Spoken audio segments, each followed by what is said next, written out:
mother of 8 was shot and killed last week in North Charleston. Our Conley Grayson joins us now. And Conley, you talked with Maya Simmons' grandmother today, and she really misses her, doesn't she? She put a post up the night before she went out on Snap, and it said, "Time is short." You know, I think we all should take a lot more pictures and stuff and memories and stuff, because you just don't never know. And just look, hours later, she was killed. A mother of 8, a parking lot. A single gunshot that shattered everything. Maya Jennifer Simmons didn't wake up that morning knowing it would be her last. She didn't know that by sunrise, her children would be without her, that a night out would end in blood on pavement, that the person who pulled the trigger would walk into a courtroom and hear the word manslaughter instead of murder. This isn't just another crime story. This is about the women we forget too quickly. The mothers erased by headlines. The violence we've normalized in the spaces between midnight and dawn. What happened in that parking lot? Who was there? And why does the truth feel just out of reach? Maya's story didn't end with a gunshot. It ended with silence. And we're about to break it. You're watching The Exposed Crime. We tell the stories that need to be told. Domestic violence, toxic relationships, and the lives lost behind closed doors. No sugarcoating, no excuses, just the truth. If you're new here, subscribe and join us as we shed light on stories. Before she became a headline, Maya Jennifer Simmons was a heartbeat, a voice calling her children to dinner, a woman navigating life with the kind of quiet strength that doesn't make the news until it's gone. She was a mother to 8 children, 8 lives that revolved around her presence, her guidance, her love. Financial pressure was constant. The weight of providing, protecting, and holding it all together never lightened. She carried burdens most people would collapse under, and she did it without fanfare. Her friends described her as fiercely loyal. Someone who showed up, someone who fought for what mattered. But media gave her 3 lines in a local report, a name, an age, a body count of 1. The headlines didn't capture her laugh. They didn't mention how she stretched every dollar to make sure her kids had what they needed. They didn't talk about the late nights when she stayed awake worrying about futures she'd never see. Maya wasn't perfect. She had vulnerabilities, moments of struggle, relationships that frayed. But she was human. Fully, deeply human. And that's what makes this so devastating. Because when women like Maya die, we reduce them to statistics before their bodies are cold. We ask what they did wrong instead of who failed them. We move on before their children even understand the word forever. Maya Jennifer Simmons deserved better than a paragraph. She deserved a life. Every life has a web. People we love, people we clash with, people who linger in the spaces between trust and toxicity. Maya's web was no different. She had friendships that felt like family, bonds forged in struggle, laughter, and survival. But there were also fractures, romantic ties that had unraveled, conflicts that simmered beneath the surface, unresolved and waiting. In the weeks and months before that night, tensions existed. Arguments that escalated, words exchanged in anger. There were stressors, financial disagreements that cut deep, jealousy that festered, disputes that never fully closed. Those close to her whispered about heated encounters, threats made in moments of rage, patterns that, in hindsight, looked like breadcrumbs leading to something inevitable. But here's the thing about warning signs. We only call them that after the tragedy. Before, they're just noise, just drama, just another argument that'll blow over. Until it doesn't. The question that haunts this case is simple and brutal. Was this random, or was it written in the margins of unfinished business? Did someone in Maya's orbit carry a grudge too heavy to set down? Was there a relationship that crossed from complicated to dangerous? Did she see it coming, or did it blindside her in the dark? We may never know the full picture. But we know this: violence doesn't erupt from nowhere, it builds. It festers. It waits for the perfect storm of alcohol, emotion, and opportunity. And that night, all three collided. Parking lots are liminal spaces, caught between destination and departure, between safety and exposure. And after midnight, they become something else entirely, stages for violence. The parking lot where Maya died wasn't unfamiliar. It was the kind of place people passed through without thinking twice. Flickering lights, uneven pavement, cameras that may or may not have been working, security that existed on paper but not in practice. This area had a history, prior incidents, fights that broke out when the bars closed and tempers ran hot.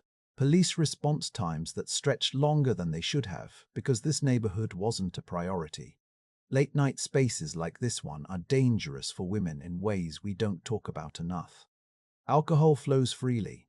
Intervention is rare. Chaos is normalized. And when something goes wrong, help is slow. The layout mattered. Visibility was poor. There were blind spots where someone could pull a weapon without being seen. There were corners where a confrontation could escalate without witnesses stepping in. Could this have been prevented? Absolutely. Better lighting. Functional cameras. Security personnel who actually patrolled. Businesses taking responsibility for the spaces they profit from. Basic safety measures that might have changed everything. But those measures cost money, and Maya's life, like so many others, wasn't deemed worth the investment. So the parking lot stayed dim, the cameras stayed broken, and when violence erupted, there was no one to stop it and nowhere to hide. The moments before a gunshot are rarely chaotic. They're tense, calculated, full of decisions that people make and then can't unmake. Let's reconstruct what we know. Maya arrived at the location sometime after midnight. She wasn't alone. There were others present, friends, acquaintances, people whose names would later surface in witness statements and police reports. Something escalated. Maybe it was a verbal argument that spiraled. Maybe it was unfinished business bubbling back to the surface. Maybe it was alcohol loosening inhibitions and amplifying emotions. Whatever it was, proximity became a weapon. People moved closer instead of farther apart. Voices rose. Body language shifted from defensive to aggressive. And then the gun entered the equation. Someone had it.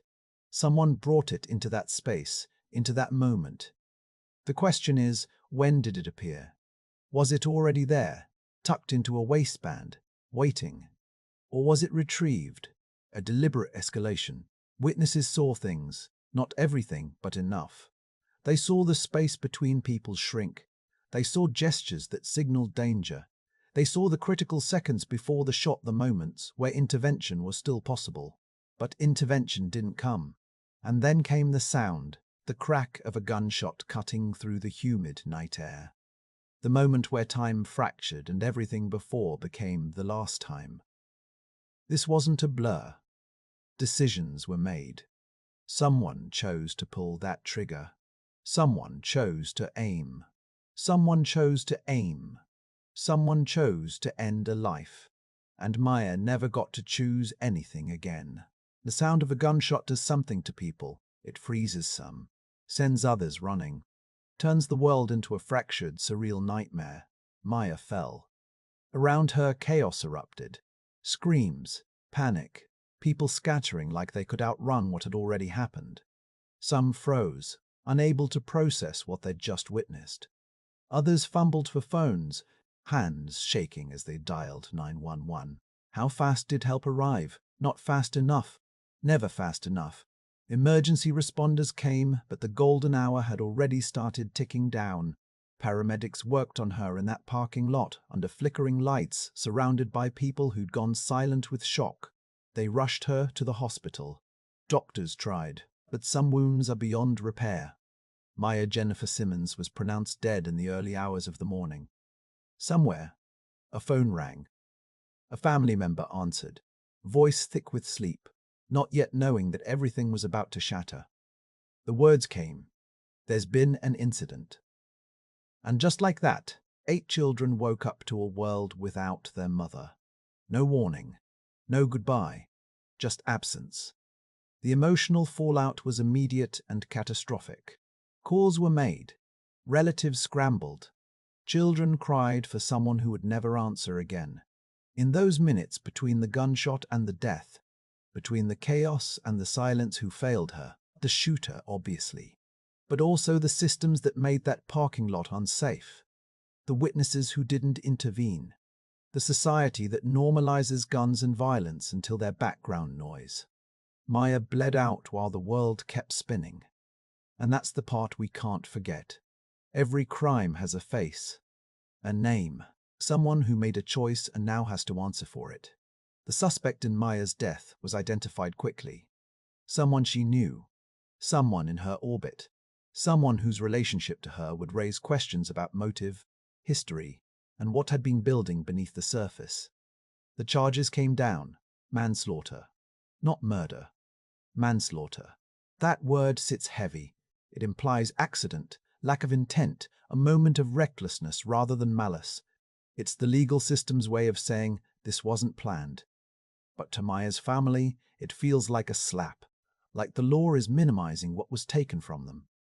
A weapons charge was added: possession, illegal use. The kind of charge that acknowledges the gun existed but doesn't quite capture the weight of what it did. The bond hearing came next. Conditions were set: house arrest, electronic monitoring. The suspect would wait for trial at home, not in a cell. Public reaction was swift and divided. Outrage from those who knew Maya, confusion from those trying to make sense of how manslaughter fit the act of shooting someone in a parking lot. Does the charge fit the act? That's the question tearing through the community.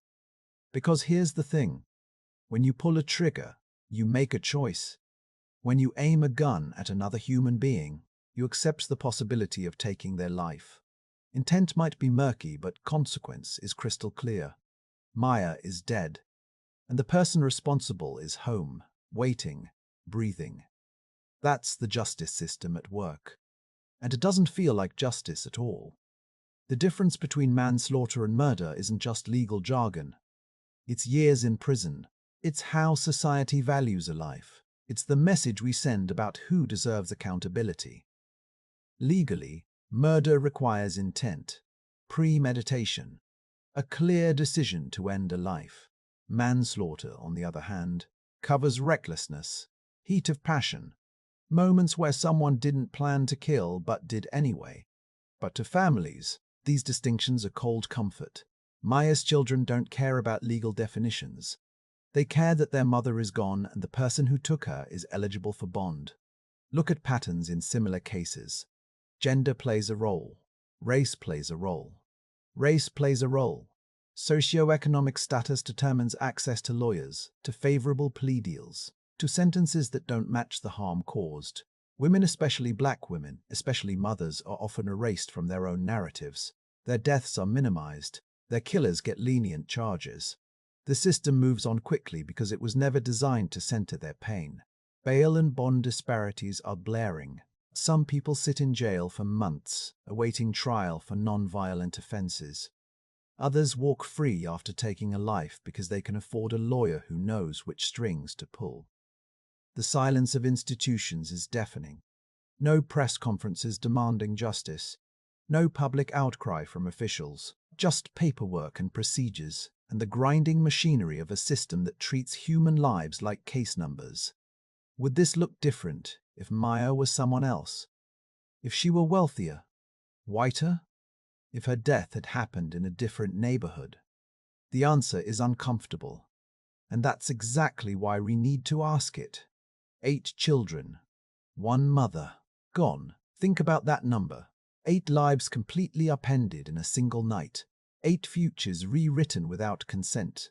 8 people who will carry this loss for the rest of their lives. Immediate displacement began almost instantly. Family members scrambled to take them in, but stability had already shattered. Routines disappeared. The anchor that held everything together was ripped away. These children didn't just lose their mother. They lost their sense of safety. Their belief that the world is predictable and fair. their confidence that the people they love will still be there tomorrow. Grief without closure is a special kind of torture. There's no way to explain to a child why their mum isn't coming home. No way to make sense of violence that doesn't make sense. The long-term impact will echo for decades. Education will suffer. Mental health will fracture. Anniversaries and milestones will be shadowed by her absence. These are the invisible victims the court never sees.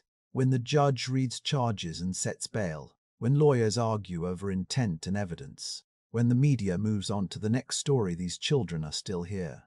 Still grieving. Still trying to understand why. Society tells us to care about children. But we only seem to care when it's convenient. When it fits a narrative. When it doesn't require us to confront the violence we've normalized. Maya's children deserved a mother. They deserved protection. They deserved a world where parking lots aren't death traps and guns aren't easy solutions to anger. Instead, they got trauma. And they'll carry it alone. In the immediate aftermath, the community gathered. Vigils were held. Candles flickered in the same parking lot where Maya fell. Social media erupted with hashtags, tributes, demands for justice. People who never knew her changed their profile pictures. They shared news articles. They posted long captions about how this has to stop and we need change. For a week, maybe two, Maya's name was everywhere. And then the attention faded. That's how it always goes. The media cycle moves on. Outrage is performative and fleeting. We mourn loudly, publicly, in ways that make us feel like we've done something. And then we go silent. Because sustained grief is exhausting. Because there's always another tragedy competing for our attention. Because the systems that enabled this violence are too big, too entrenched, too overwhelming to dismantle. So we move on. Maya's case became another file in a drawer. Another statistic in a report about violence against women. Another name that fewer and fewer people remember as time passes. Her children still remember. Her family still remembers. But the rest of us, we've already scrolled past. This is the quiet erasure that follows every loud outcry. The moment when we stop asking questions, stop demanding accountability, stop holding space for the dead. It's not malicious, it's human. But it's also a failure. Because Maya deserved more than 2 weeks of hashtags. She deserved a world that would keep her name alive, keep pressing for answers, keep refusing to let her death be swallowed by silence. She deserved us to care past the vigil. Every case has shadows, places where the light doesn't quite reach, questions that linger because answers are incomplete or absent altogether. Maya's case is no different. Were there witnesses who never spoke? People who saw something, knew something, but stayed silent out of fear or loyalty or apathy. Witness statements can be incomplete. Memories can be selective, and sometimes people just don't want to get involved. What about surveillance footage? Parking lots have cameras, or at least they're supposed to. Were they working that night? Did they capture anything useful? Or were there convenient gaps, blind spots, technical failures that erased critical evidence? Phone records could tell a story. Who was texting whom in the hours before the shooting? Were there threats, confessions, conversations that predicted violence? We don't know because that information hasn't been made public. Were there prior police reports involving Maya and the suspect? Domestic disputes, restraining orders, a documented history of escalation that law enforcement failed to act on. These details matter. They contextualize. They show whether this was preventable. Evidence exists that the public hasn't seen. It always does. Court proceedings will eventually reveal some of it, but not all. And even what's revealed will be filtered through legal strategies, redactions, and the biases of who's telling the story. So we're left asking, what are we not being told? What pieces of this puzzle are being held back, and why? What truth is sitting in a file somewhere, waiting for someone to demand it? Maya's story feels incomplete because it is. And until every question is answered, justice remains out of reach. Maya's story isn't unique. That's the tragedy we need to confront. Across the country, women are dying in parking lots, in homes, in spaces that should be safe but aren't. Violence against women in public spaces is epidemic, and we've normalized it to the point where we're surprised when someone actually faces consequences. Armed confrontations have become background noise. We scroll past news of shootings without blinking. We've accepted that guns are everywhere, that disputes escalate to lethal force, that pulling a trigger is just another option on the table. And then there's the legal minimization. Manslaughter instead of murder, lenient sentences, bail granted when it shouldn't be, a system that treats lethal actions as regrettable accidents instead of choices with irreversible consequences. Mothers are erased from their own stories. They're reduced to victims, to headlines, to cautionary tales. Their humanity is stripped away, their complexity ignored, their lives summarized in a paragraph before we move on. Maya's case connects to a wider epidemic. It's part of a pattern we refuse to name clearly. We don't protect women. We don't value their lives enough to make spaces safe. We don't hold their killers accountable with the weight their deaths deserve. Until we see these patterns, until we name them and confront them and dismantle the systems that enable them, cases like Maya's will keep happening. Another parking lot. Another gunshot. Another mother gone. Another gunshot. Another mother gone. Another family shattered. The pattern is clear. The question is, when will we finally break it? Maya Jennifer Simmons is not just a name. She's not a statistic, not a headline, not a case number in a file. She was a mother, a daughter, a friend, a woman navigating life with all its beauty and brutality. She had dreams that will never be realized, conversations that will never happen, moments with her children that were stolen before they could exist. Justice isn't just a verdict. It's not a checkbox on a form or a sentence handed down in a courtroom. Justice is remembering. Justice is refusing to let her story fade into silence. Justice is demanding better from the systems that failed her. Silence protects no one. It shields the guilty. It erases the dead. It allows violence to continue unchallenged because we're too uncomfortable, too tired, too overwhelmed to keep fighting. But we can't afford silence. Not when 8 children are growing up without their mother. Not when parking lots remain dangerous. Not when guns are easier to access than safety. Not when women keep dying and the world keeps spinning. Maya's story doesn't end with a neat conclusion. There's no satisfying resolution, no moment where everything makes sense. Because it doesn't make sense. It never will. What we're left with is this. If this could happen to her, it could happen to anyone. Your mother, your sister, your friend, you. And that's exactly why we can't look away. If this story reached you, if it stirred something in your chest, don't let it fade when the video ends. These cases remind us that danger can hide in the everyday, that silence can cost lives, and that sometimes the smallest voice can be the one that saves someone. If you know anybody in a violent or unsafe situation, don't wait. Say something. Call for help. Speak up. Your voice might be the one thing standing between someone and a tragedy like this. Drop a comment. Share this video. Keep their names alive. And we'll be back with another story that needs to be told. This is The Exposed Crime. Stay safe out there.